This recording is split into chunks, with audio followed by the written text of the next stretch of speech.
सर्दियों की रात थी। राज अपनी पत्नी नूतन और बेटी श्रेया के साथ एक होटल में था। आज उनका वहां आखिरी दिन था। उन्होंने सोचा कि रात गुजारकर सुबह निकल जाएंगे, लेकिन होटल ने उन्हें उसी वक्त चेकआउट करने के लिए कह दिया, तो उन्हें मजबूरन रात में ही वहां से निकलना पड़ा। इन होटल वालों के अंदर जरा भी इंसानियत नहीं है। अगर रात गुजार लेने देंगे तो क्या हो जाएगा। चलिए कोई बात नहीं, आगे चलते हैं। कहीं ना कहीं रुकने की जगह मिल ही जाएगी। हम लोग कहाँ जाएंगे पापा? चलो कार में बैठो, देखते हैं। वो लोग एक छोटे शहर में थे। वहां से निकलकर उन्हें कोई भी होटल नहीं मिला। चलते चलते वो लोग शहर से बाहर आ गए और हाईवे पर चलने लगे। तभी अचानक राज ने महसूस किया कि रास्ते में एक भी बंदा या गाड़ी नजर नहीं आ रही है। उसे ये बात बड़ी अजीब लगी। तभी अचानक पीछे से एक बड़ा सा ट्रक हॉर्न बजाता हुआ आया, जिससे तीनों लोग झिझक गए और राज के हाथों से स्टीयरिंग अचानक घूम गया और कार ट्रक से टकराते टकराते बची। हे भगवान, ये क्या था? मेरी तो जान ही निकल गई। जल्दी कोई रुकने की जगह ढूंढो। थोड़ी दूर चलने के बाद उन्हें दूर को एक लाइट जलती दिखी। अरे वो देखो, वहाँ लाइट जल रही है। चलो वहीं चलते हैं। ये तो कोई गांव लग रहा है। राज ने कार कच्चे रास्ते पर मोड़ी और वो उस जगह पर पहुंचे। वहाँ एक महल जैसा दिखने वाला भवन था। उसके ऊपर बड़े अक्षरों में लिखा था, शनिवार वाड़ा। ये जगह कितनी सुंदर है। यहीं रुकते हैं ना? ये किसका घर है पापा? ये तो अंदर जाकर ही पता चलेगा बेटा। वो लोग महल के अंदर गए, पर वहाँ कोई भी नहीं था। बड़ी अजीब बात है, इतने बड़े महल में कोई है ही नहीं। अरे तो हमें क्या मतलब, हमें तो बस रात गुजारनी है। एक कमरा देखकर वो लोग सोने चले गए, लेकिन रात में अचानक उन्हें किसी की फुसफुसाने की आवाज सुनाई दी। राज, नूतन, राज, नूतन।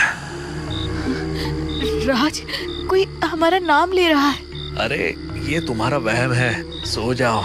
नहीं, सच में सुनो। अब राज भी उठ गया। दोनों को हल्की हल्की आवाजें सुनाई दी। फिर अचानक सब शांत हो गया। हाँ, मुझे भी लगा था कोई हमारा नाम ले रहा है, लेकिन यह नींद और थकावट की वजह से हो रहा था। यहाँ कोई है ही नहीं जो हमारा नाम ले, और अगर होता भी है तो उसे हमारा नाम कहाँ से पता चलेगा। इसलिए चुपचाप सो जाओ और मुझे भी सोने दो। रात भर उन्हें कुछ न कुछ अजीब लगता रहा और वो बस किसी तरह से रात काट पाए। लेकिन जब सुबह हुई तो उन्हें असली शौक लगा। भव्य महल अब एक खंडर में बदल चुका था। ये क्या हो गया? पापा, ये महल इतना गंदा कैसे हो गया? भगवान के लिए जल्दी बाहर निकलो यहाँ से। वो लोग डर से थरथराते हुए बाहर निकले। रास्ते में गांव वालों से उनकी मुलाकात हुई। राज ने उन्हें पूरी बात बताई। अरे, आप लोग बच कैसे गए?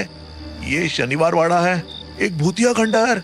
यहाँ कोई नहीं जाता, और जो जाता है वो जिंदा वापस नहीं लौटता। ये सुनकर राज, नूतन और श्रेया का खून जम गया। भगवान का बहुत बहुत शुक्र है जो हम बच गए। अब हमारी आगे जाने की हिम्मत नहीं हो रही। क्या हम इस गांव में रुक सकते हैं एक दिन के लिए? हाँ हाँ, क्यों नहीं। आप हमारे घर रुक सकते हैं। क्यों गंगा? हाँ हाँ बिल्कुल, आप लोग हमारे गांव के मेहमान हैं। आइए चलिए, अपनी कार हमारे घर की तरफ ले आइए। बहुत बहुत शुक्रिया आपका। मोहन और गंगा राज, नूतन और श्रेया को अपने घर ले आए।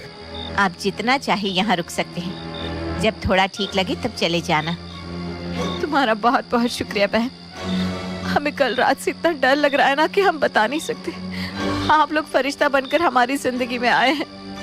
अरे ऐसा न कहिए, ये तो हमारा फर्ज है। वो लोग आराम से बैठ गए।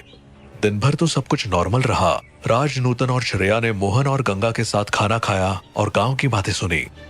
लेकिन जैसे ही रात हुई, माहौल में एक बार फिर बेचैनी फैलने लगी।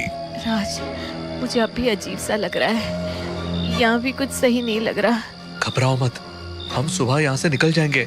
आज तो बस वो सब देखकर मेरा दिल घबरा गया, वरना आज ही निकल जाते। रात का सन्नाटा गहराता जा रहा था। सभी सो चुके थे, लेकिन तभी अचानक बाहर जोर से शोर मचने लगा। राज, ये शोर कैसा है? लगता है कुछ हुआ है। चलो बाहर चलते हैं। मोहन, गंगा, राज और नूतन जल्दी से बाहर निकले। बाहर गांव के अन्य लोग भी इकट्ठा हो चुके थे। सबकी निगाहें शनिवार वाड़ा की तरफ थी। पता चला कि वहाँ एक लड़के की लाश मिली है। ये क्या हो गया? इतने सालों बाद फिर से मौत। वो लड़का आखिर वहाँ गया ही क्यों? गांव में अफरा तफरी मच गई। लोग डर के मारे एक दूसरे से चिपके हुए थे। क्या होगा? हमने तो शनिवार वाड़ा को बुला दिया था, लेकिन लगता है वो सब दोबारा चालू होने वाला है। बहुत पहले वहाँ ऐसी घटनाएं होती थी, तभी हमने वहाँ जाना छोड़ दिया। लेकिन पता नहीं इस लड़के ने वहाँ जाने की हिम्मत क्यों की। राज, मुझे बहुत डर लग रहा है। हमें अभी यहाँ से निकल जाना चाहिए। इस वक्त कहीं जाना सुरक्षित नहीं है, सुबह निकलेंगे। हाँ, अभी फटाफट घर चलिए, श्रेया अकेली है। हाँ, आप सब घर जाइए, बाहर घूमने में खतरा है। जो भी हो रहा है वो अच्छा संकेत नहीं है। सभी लोग धीरे धीरे अपने घर जाने लगे, लेकिन तभी गगन नाम का एक आदमी रोता हुआ आया।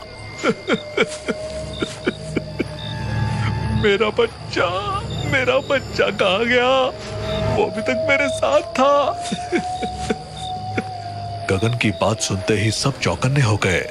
लोग उसके बच्चे को ढूंढने के लिए इधर उधर भागने लगे। थोड़ी देर बाद बच्चे की लाश एक पेड़ से लटकी हुई मिली।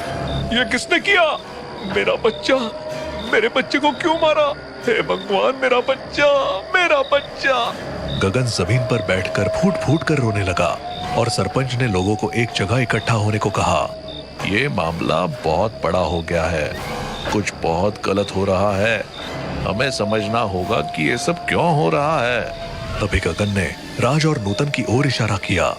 ये सब इन्हीं की वजह से हो रहा है। ये लोग शनिवार वाड़ा गए थे और उन्होंने वहाँ के भूतों को जगा दिया। अब वो फिर से सबको मारने आ गए हैं। गगन की बात सुनकर पूरा गांव राज और नूतन पर शक करने लगा। लोग फुसफुसाने लगे और फिर धीरे धीरे उनकी आवाजें तेज होने लगी। हाँ, गगन सही कह रहा है। यही लोग शनिवार वाड़ा गए थे। इन्हीं की वजह से भूत जाग गया है। इन्हें गांव से बाहर निकाल दो।